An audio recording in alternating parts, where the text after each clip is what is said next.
घर की दहलीज पर कदम रखते ही सामने दीवार पर मम्मी का मुस्कुराता फोटो देखकर उसके कदम वहीं रुक गए। ना जाने कितनी देर पलक वह अपनी मम्मी के फोटो को निहारती रही। दीदी अब अंदर भी चलो, कब तक दरवाजे के बाहर खड़ी रहोगी? उनको बस स्टैंड से लिवाने गए अविनाश ने पीछे से आते हुए कहा। हाँ चलो, कहते हुए वह घर के अंदर दाखिल हो गई। मम्मी की फोटो के आगे हाथ जोड़कर प्रणाम करने के बाद वह कमरे का मुआयना करने लगी। अविनाश उसका बैग लेकर अंदर के कमरे में चला गया। कमरे में करीने से सजा कर रखी गई एक भी वस्तु में उसे कहीं भी इस बार अपनेपन का एहसास नहीं हो रहा था। इस कमरे में दीवार पर लगी मम्मी की फोटो के अतिरिक्त उसे सब कुछ अपरिचित सा दिखाई दे रहा था। 10 महीने में पूरे घर की साज सज्जा ही बदल चुकी थी। लकड़ी की नक्काशी वाले पुराने सोफे की जगह मखमली गद्दे वाले नए सोफे ने ले ली थी। एक समय मम्मी की पसंद रही भारी भरकम सेंट्रल टेबल की जगह पर कांच वाली राउंड सेंट्रल टेबल आ चुकी थी। खिड़की के पास कमरे के कोने में बड़े प्लांट का पॉट रखा हुआ होता था, वह उसे कहीं दिखाई नहीं दे रहा था। मम्मी ने कई वर्षों तक जतन कर उसे सहेज कर रखा हुआ था।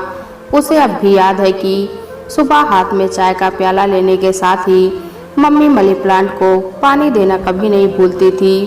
तभी अविनाश की पत्नी ज्योति पानी का गिलास लेकर बाहर के कमरे में आई। आप खड़ी क्यों हैं, बैठिए ना दीदी। बस यूं ही कमरे की सजावट देख रही थी। पानी का गिलास हाथ में लेते हुए उसने अनमने भाव से कहा, पसंद आया ना आपको? सारी चीजें मेरी पसंद की है। आपके भाई को तो इन सब बातों में कुछ सूझता ही नहीं। ज्योति ने मुस्कुराते हुए कहा, अच्छा है, बुझे स्वर में उत्तर देते हुए वह अंदर की ओर जाने लगी। उसके कदम अपने आप ही मम्मी जिस कमरे में सोती थी उस ओर बढ़ गए। तभी पीछे से ज्योति की आवाज सुनकर वह रुक गई। दीदी उधर नहीं इधर। सासू माँ के जाने के बाद अब वह कमरा रानी का है। आपका सामान इधर दूसरे कमरे में रखा है। मम्मी और उसकी कही और अनकही बातों का साक्षी था वह कमरा। 12वीं पास करने के बाद से ही वह इस कमरे में मम्मी के साथ अपनी शादी होने तक रह चुकी थी। उसके इस घर से विदा होने के बाद मम्मी अपनी अंतिम सांस तक इसी कमरे में रही। 2 घड़ी एक नज़र उसने उस कमरे पर डाली और फिर मन मसोस कर दूसरे कमरे में चली गई। यह कमरा उसे पहले की अपेक्षा कुछ छोटा महसूस हुआ। सहसा कमरे के फर्नीचर पर नजर पड़ते ही उसे इसके छोटे लगने का कारण समझ में आ गया। दरवाजे के बाजू की सूनी पड़ी रहती दीवार पर वार्डरोब बन चुका था। खिड़की के पास एक बेड और उसके नजदीक एक कुर्सी रखी हुई थी। 10 बाई 10 फुट के कमरे में इससे अधिक फर्नीचर आने की गुंजाइश नहीं थी। वह वहीं पलंग पर बैठ गई। पलंग पर बैठकर न जाने क्यों उसे एक अजीब तरह की अनुभूति होने लगी। यहाँ उसे कुछ अपना सा महसूस हो रहा था। उठकर उसने गौर से पलंग को देखा तो उसका मन खुशी से भर गया। इसी पलंग पर तो मम्मी ने अपनी अंतिम सांसें ली थी। इसी पलंग पर लेटे हुए उन्होंने उससे और अविनाश से एक दूसरे के सुख दुख में हमेशा साथ निभाने का वचन लिया था। पुरानी डिजाइन का यह पलंग शायद रानी को पसंद नहीं आया होगा, इसीलिए इसे मम्मी के जाने के बाद शायद अलग कमरे में रख दिया। वह यह सोचकर कुछ अंदाजा लगा रही थी कि सहसा उसे याद आया, इसी कमरे में तो मम्मी की अलमारी रखी होती थी। अलमारी की जगह पर तो वार्डरोब बन चुका था, तो अलमारी कहाँ गई? वह मन ही मन बुदबुदाई। मम्मी की अलमारी से तो उनकी कितनी सारी यादें जुड़ी हुई थी। वह तब 14 वर्ष की रही होगी जब पापा ने मम्मी को उनके जन्मदिन पर अलमारी गिफ्ट में दी थी। मम्मी ने बड़ी ही सूझबूझ के साथ अलमारी में पापा, अविनाश और उसके कपड़ों के लिए एक अलग जगह बना दी थी। उन्होंने अपने सामान के लिए एक लॉकर वाला पार्टीशन बचा कर रखा था, जिसमें वे अपने गहने और अन्य कीमती सामान रखा करती थी। घर में किसी को भी मजाल नहीं थी कि कोई उनके उस लॉकर को छू सके। पापा तो हर दफा अपने कपड़े अलमारी से निकालते वक्त सारी अलमारी अस्त व्यस्त कर देते थे और मम्मी उन पर गुस्सा होते हुए सारे कपड़े फिर से करीने से जमाने बैठ जाती थी। उसे अब भी याद है जब एक बार अविनाश से अलमारी के दरवाजे पर लगा कांच टूट गया था और वह मम्मी के खौफ से बचने के लिए अलमारी के अंदर ही छिप गया था। बड़बड़ाते हुए मम्मी ने अविनाश को खोजा। उसके ना मिलने पर उसे कोसती हुई वे टूटे कांच बटोरने लगी। अलमारी के दरवाजे के कोने से खून की बूंदें निकलते देख वे घबरा उठी और हड़बड़ा कर दरवाजा खोला तो अविनाश नीचे के खाने में बेहोश पड़ा हुआ था। घबराए बिना उन्होंने उसे बाहर निकाला और पानी के छींटे देकर उसे होश में लाने का प्रयत्न किया। उसने जब आंखें खोली तो उसे सीने से लगाए वे घंटे तक रोती रही। इस घटना के बाद तो उन्होंने उसके समझदार होने तक अलमारी को लॉक कर रखने की आदत बना ली। तभी अविनाश अंदर आकर उसके पास की कुर्सी लेकर बैठ गया।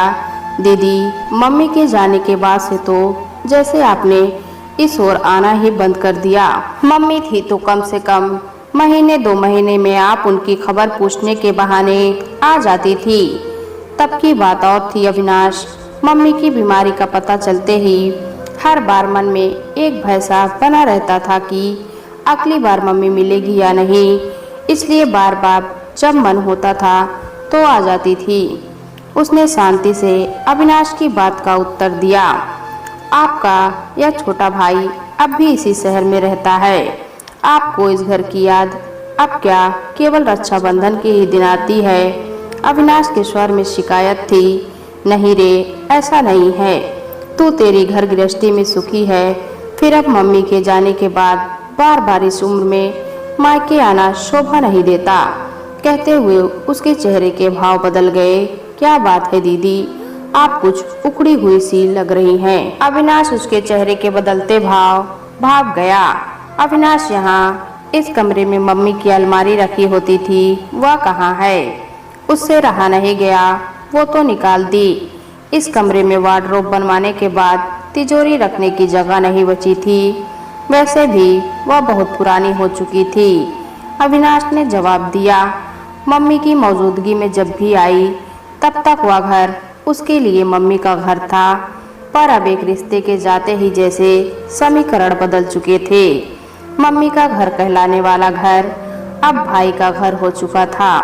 इसलिए मम्मी के जाने के 10 महीने के बाद एक बार फिर से इस घर में आने पर उसे बार बार पहली बार यहाँ आने का आभास हो रहा था। दुख उसे इस बात का हो रहा था कि मम्मी से जुड़ी यादों का सौदा करने से पहले अविनाश ने एक बार भी उससे पूछा नहीं। मम्मी के जाते ही उसे पराया कर दिया। तूने मम्मी की आखिरी निशानी नहीं रखी, उसे बेच दिया। मम्मी को कितनी प्यारी थी वह अलमारी। मुझसे एक बार कहा होता तो, कहते हुए उसकी आंखों से आंसू की 2 बूंदें उभर आई। क्या दीदी, आप भी इतनी भावुक होकर कैसे जी लेती हैं? अविनाश थोड़ा असहज हो गया। सवाल भावुकता का नहीं है। मम्मी की बाकीमती निशानी तो रहने दी होती इस घर में। पुरानी चीज जाएगी तभी तो नया सामान आएगा। फिर मम्मी ने दादी की बसाई हुई पुरानी चीजें समय बीतने पर नहीं निकाल दी थी। अविनाश ने अपना तर्क रखा, पर कम से कम कुछ समय तो बीतने दिया होता। अभी साल भर भी नहीं हुआ है उनको गए।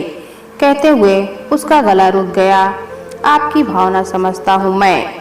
मम्मी की बसाई सारी चीजें ऐसी जगह गई हैं जहाँ उनकी सबसे ज्यादा जरूरत थी। तू कहना क्या चाहता है, मैं समझी नहीं। अविनाश की बात सुनकर उसने उसकी ओर देखा। एक वृद्धाश्रम को उन सब चीजों की जरूरत थी तो मैंने दान कर दी। इस बहाने उनकी याद बनी रहेगी। वैसे भी मम्मी को तो अलमारी इसलिए प्यारी थी क्योंकि उसमें उनकी एक और कीमती चीज उन्होंने रखी छोड़ी थी।